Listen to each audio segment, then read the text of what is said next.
नमस्कार विद्यार्थियों। आज की क्लास का टॉपिक है syllabus of public administration BA part second paper second. पहली क्लास में हम पढ़ चुके हैं बीए पार्ट सेकंड के फर्स्ट पेपर के सिलेबस के बारे में। मैंने आपको उस टाइम बताया था पहली क्लास में कि जब हम फर्स्ट ईयर में प्रथम वर्ष में इंडियन एडमिनिस्ट्रेशन पढ़ चुके हैं सेकंड पेपर के रूप में, उसी पेपर में हमने इंडियन एडमिनिस्ट्रेशन भारत में लोक प्रशासन कैसा है केंद्रीय स्तर पर वो पढ़ा है। तो भारत में संघीय स्तर पर जो सरकार है, उसके अलावा राज्यों के स्तर पर जो सरकार है, राज्य प्रशासन जिसको हम कह सकते हैं, जिसमें मुख्यमंत्री मंत्री परिषद वगैरह होते हैं, उनके बारे में डिटेल्स हैं। राज्यों किसी स्टेट का एडमिनिस्ट्रेशन कैसे चलता है वो आपके सेकंड पेपर का सिलेबस का पार्ट है। तो इस सिलेबस में कौन कौन से टॉपिक है ये हमें इस आज की क्लास में जानना है, क्योंकि डिटेल्स हैं जब हम इनके बारे में जानेंगे तभी तो हम सिलेबस सबसे पहली चीज है। तो सिलेबस आप नोट कर लीजिए, आपके सामने स्लाइड के रूप में आएगा, स्लाइड में भी लिखा हुआ आएगा, आप वहां से भी नोट कर सकते हैं। साथ साथ मैं बोलूंगा एक्सप्लेन करते हुए कि इस चैप्टर में हम क्या पढ़ेंगे। तो पेपर सेकंड का नाम है भारत में राज्य प्रशासन, स्टेट एडमिनिस्ट्रेशन इन इंडिया। क्योंकि कोरोना भी गया नहीं है, थर्ड वेव की भी आशंकाएं व्यक्त की जा रही है, इसलिए हमें अभी से स्टार्ट कर देना है न्यू बुक्स लेके। उम्मीद करते हैं कि जल्दी ही स्थिति और अच्छी हो जाएगी और सरकार जब से आपको फिजिकली क्लास में आने के लिए कहेगी, उससे पहले हम कुछ बातें वीडियो के रूप में पढ़ेंगे। आप बुक लेके और उन बातों को वीडियो को ढंग से सुन के चालू कर दीजिए। तो सबसे पहले आप सिलेबस नोट करिए। भारत में राज्य प्रशासन का पार्ट ए यानी कि सेक्शन ए पहले भाग में सिलेबस के मुख्य बिंदु है भारत में राज्य प्रशासन की वर्तमान स्थिति, present status of Indian administration in India. Bharat में राज्य प्रशासन की वर्तमान स्थिति क्या है, ठीक है। उसी में संदर्भ में इसका दूसरा जो पॉइंट बनेगा, टॉपिक बनेगा, वो बनेगा भारत में राज्य प्रशासन की सामान्य पृष्ठभूमि, general background of Indian state administration in India, ठीक है। मतलब सामान्य पृष्ठभूमि क्या है, राज्य प्रशासन जो है ये बना, इसकी जनरल बैकग्राउंड आपको इसमें बताया जाएगा। ये दो टॉपिक के बाद तीसरा टॉपिक आपका बनेगा राजस्थान के विशेष संदर्भ में स्टेटस क्या है राज्य प्रशासन का, क्योंकि आपको पता है इंडिया में 29 राज्य हैं। तो उन राज्यों के संदर्भ में आपको ये देखना है कि उनका राज्य प्रशासन की जो सामान्य पृष्ठभूमि है, उसके साथ साथ भारत में राजस्थान जो स्टेट है, राजस्थान जो प्रांत है, उसके संदर्भ में हम इसका सामान्य बैकग्राउंड, राजस्थान का निर्माण कैसे हुआ, कितने चरणों में हुआ, फिर राजस्थान का वर्तमान जो प्रशासन है वो कैसा है, कितने संभाग है, कितने जिले हैं, ये हम नॉर्मल बैकग्राउंड के बारे में जानेंगे। ये जानने के बाद जब हम राज्य प्रशासन के बारे में पढ़ेंगे, तो जैसे हमने इंडियन एडमिनिस्ट्रेशन में प्रेसिडेंट के बारे में पढ़ा, संवैधानिक प्रमुख है भारत के राष्ट्रपति, उसी प्रकार में राज्य के संवैधानिक प्रमुख राज्यपाल होते हैं। तो राज्यपाल के बारे में हम विस्तार से इस टॉपिक में हम पढ़ेंगे, क्योंकि राज्यपाल, मुख्यमंत्री, मंत्री परिषद वगैरह सब राज्य प्रशासन का पार्ट है। तो राज्यपाल आपका नेक्स्ट टॉपिक हो जाएगा। राज्यपाल की कार्य, शक्तियां तथा राज्य प्रशासन में भूमिका और मंत्रिमंडल से राज्यपाल के संबंध, ये आपसे स्लाइड में भी आपको दिख रहा है, ये आपको नोट कर लेना है। राज्यपाल की कार्य, शक्तियां तथा राज्य प्रशासन में भूमिका, मंत्रिपरिषद से संबंध। उसी प्रकार आपका नेक्स्ट टॉपिक बनेगा मुख्यमंत्री की शक्तियां, कार्य, भूमिका तथा इस पद का महत्व, मंत्रिपरिषद से मुख्यमंत्री जी का संबंध। ये आपका नेक्स्ट टॉपिक बनेगा, चैप्टर जिसको हम कह सकते हैं।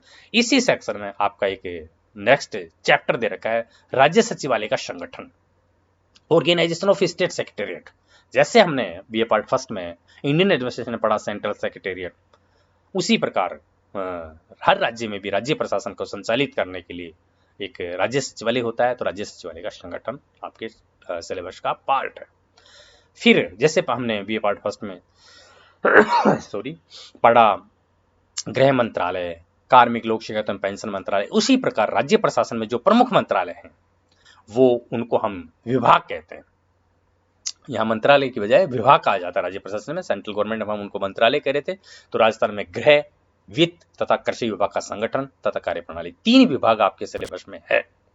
राजस्थान में गृह विभाग, होम डिपार्टमेंट, फाइनेंस डिपार्टमेंट और एग्रीकल्चर डिपार्टमेंट, ये 3 डिपार्टमेंट आपके सिलेबस का पार्ट है। तो राजस्थान में गृह, वित्त तथा कृषि विभाग का संगठन, इनका संगठन कैसा होता है, स्ट्रक्चर कैसा है, एडमिनिस्ट्रेटिव स्ट्रक्चर, और इनकी कार्यप्रणाली क्या है, क्या फंक्शंस करते हैं, कैसे करते हैं, ये आपके सिलेबस का पार्ट है। उसी प्रकार राज्य सचिवालय के जो एडमिनिस्ट्रेटिव हेड होते हैं वो मुख्य सचिव होते हैं। तो सेक्शन ए में जो लास्ट टॉपिक आपका जो चैप्टर है वो है मुख्य सचिव, और राज्य प्रशासन में इसकी भूमिका तथा महत्व है। चीफ सेक्रेटरी जिसको हम दूसरे शब्दों में बोलते हैं, तो राज्य प्रशासन में इसकी क्या भूमिका है और क्या महत्व है, ये आपके सिलेबस का पार्ट है। आप इसमें स्लाइड में नोट कर लीजिए, और एक बार मैं वापस बोल देता हूं इसको, आप ढंग से नोट भी करते जाइए। सेक्शन ए, भाग ए का सिलेबस का पार्ट है भारत में राज्य प्रशासन की वर्तमान स्थिति, भारत में राज्य प्रशासन की सामान्य पृष्ठभूमि, राजस्थान के विशेष संदर्भ में स्टेटस, राज्यपाल, राज्यपाल के कार्य, शक्तियां तथा राज्य प्रशासन में राज्यपाल की भूमिका, राज्यपाल एवं मंत्रिपरिषद के मध्य संबंध। उसी प्रकार दूसरा है नेक्स्ट मुख्यमंत्री, मुख्यमंत्री के कार्य, भूमिका और इस पद का महत्व, मुख्यमंत्री पद का महत्व, मुख्यमंत्री और मंत्रिपरिषद के मध्य संबंध। अगला टॉपिक है राज्य सचिवालय का संगठन, फिर है 3 विभाग जो है राजस्थान में गृह, वित्त तथा कृषि विभाग का संगठन तथा कार्यप्रणाली, और सेक्शन ए का लास्ट चैप्टर है मुख्य सचिव, राज्य प्रशासन में इसकी भूमिका तथा महत्व। इसी प्रकार सेक्शन बी, भाग बी बैच जिसको हम कह सकते हैं, हम पढ़ रहे थे जो सेक्शन ए में राज्य सचिवालय हम पढ़ चुके। तो राज्य सचिवालय के बाद जो कुछ ऐसे हमारे मंडल है, बोर्ड, कमीशन, डायरेक्टरेट, जो राज्य शासन को संचालित कर रहे हैं, राज्य सरकार द्वारा जो नीतियां एवं कार्यक्रम या प्रोग्राम बनाए जाते हैं उनको क्रियान्वित कर रहे हैं, उनके बारे में हम पढ़ेंगे। तो ऐसे कुछ मंडल, कंपनीज, हमने बीए पार्ट फर्स्ट में पढ़ा कि विभाग होते हैं, निगम होते हैं, कंपनी होते हैं, सरकार के जो संगठन है ये विभिन्न प्रकार के होते हैं। तो इनमें राज्य प्रशासन में जो है राजस्व मंडल, रेवेन्यू बोर्ड, इसके बारे में आपके सिलेबस का पार्ट है, इसका संगठन कैसा है, इसके क्या कार्य हैं। दूसरा राजस्थान राज्य विद्युत कंपनियां, जो राजस्थान में राज्य विद्युत प्रशासन के लिए 5 प्रकार की कंपनियां है, और अब सरकार जो नई कंपनी और बनाने जा रही है, इन सब के बारे में हम पढ़ेंगे। तो राजस्थान में राज्य विद्युत कंपनियों का संगठन और कार्यप्रणाली, कृषि निदेशालय, एग्रीकल्चर का जो डायरेक्टरेट है उसके बारे में, और शिक्षा निदेशालय, ये 4 आपके सिलेबस में पार्ट है और ये सेक्शन बी में है। दोबारा मैं बोल देता हूँ, राजस्व मंडल, राजस्थान राज्य विद्युत कंपनियां, कृषि निदेशालय और शिक्षा निदेशालय, ये सेक्शन बी में आपके 4 चैप्टर है, 4 टॉपिक है, जिनके बारे में डिटेल से हम पढ़ेंगे। अब इनके बाद आपके जो नेक्स्ट लास्ट सेक्शन बचा वो है सेक्शन सी। देखो सेक्शन सी में राज्य प्रशासन के संदर्भ में जब हम पढ़ रहे हैं विभिन्न, आपने पहले में जनरल बैकग्राउंड पढ़ा सेक्शन ए में, और राज्य के शीर्ष स्तर पर राज्यपाल, मुख्यमंत्री के बारे में पढ़ा, राज्य शासन सचिवालय के बारे में पढ़ा। सेक्शन बी में आपने प्रमुख मंडल, कंपनी, उनके बारे में पढ़ेंगे। तो फिर लास्ट में सेक्शन सी में राज्य प्रशासन को संचालित करने के लिए जो प्रशासनिक कर्मचारी एवं अधिकारी है, या जिसको हम दूसरे शब्दों में बोल सकते हैं पर्सोनल एडमिनिस्ट्रेशन जो है, कार्मिक प्रशासन जो है, उन अधिकारियों कर्मचारियों की भर्ती कैसे होती है, उसके बारे में हम पढ़ेंगे। उनकी ट्रेनिंग कैसे होती है, मुख्य रूप से कौन कौन से पद है, राज्य मुख्य सचिव हमने पढ़ा।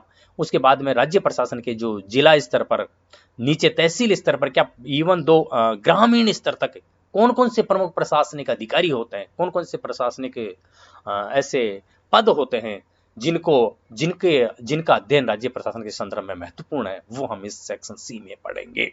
और ये सेक्शन सी जो है, जो व्यवहार में प्रशासन को संचालित कर रहे हैं उन अधिकारियों, उन पदों के बारे में विस्तृत ज्ञान उपलब्ध कराएगा। तो इसमें पहला है कार्मिक प्रशासन किसे कहते हैं। आपने बीए पार्ट फर्स्ट में भी कार्मिक प्रशासन पढ़ा है कि पर्सनल एडमिनिस्ट्रेशन होता क्या है, कार्मिक प्रशासन का मीनिंग क्या है। तो राजस्थान में वो हमने वहां पढ़ा था अखिल भारतीय सेवाओं, केंद्रीय सेवाओं के बारे में, उनकी कैसे भर्ती होती है, उनकी ट्रेनिंग का सिस्टम क्या है। तो उसी प्रकार जैसे अखिल भारतीय सेवा केंद्रीय सेवाएं होती है, इसी प्रकार राज्य में राज्य सेवाएं भी होती है, राज्य प्रशासनिक सेवाएं।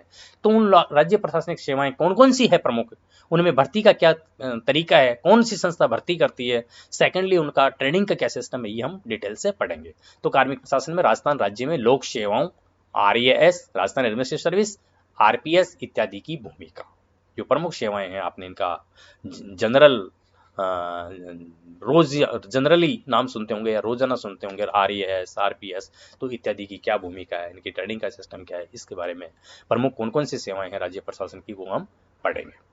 नेक्स्ट है राजस्थान लोक सेवा आयोग का संगठन तथा कार्य प्रणाली। जैसे पेपर फर्स्ट में, आपके पेपर फर्स्ट में भारत में प्रशासनिक संस्थाओं में एक आयोग आया, संघ लोक सेवा आयोग, जो वो संवैधानिक संस्था है, यूनियन पब्लिक सर्विस कमीशन, जो अखिल भारतीय सेवाओं केंद्रीय सेवाओं भर्ती का कार्य करता है। उसी प्रकार राज्यों में भी एक राजस्थान राज्य लोक सेवा आयोग होता है। तो हम राजस्थान के राज्य प्रशासन के संदर्भ में राज्य प्रशासन का अध्ययन करते हैं, तो राजस्थान में राजस्थान लोक सेवा जो आयोग है, जिसको राजस्थान पब्लिक सर्विस कमीशन बोलते हैं, RPS बोलते हैं, उसका संगठन, उसकी कार्य प्रणाली के बारे में विस्तार से पढ़ेंगे।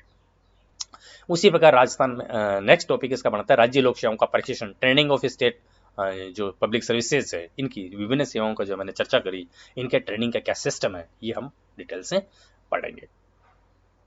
और इसी संदर्भ में आगे का है राजस्थान सिविल सेवा अपीलीय अधिकरण, एक Rajasthan civil services appellate authority बनी हुई है।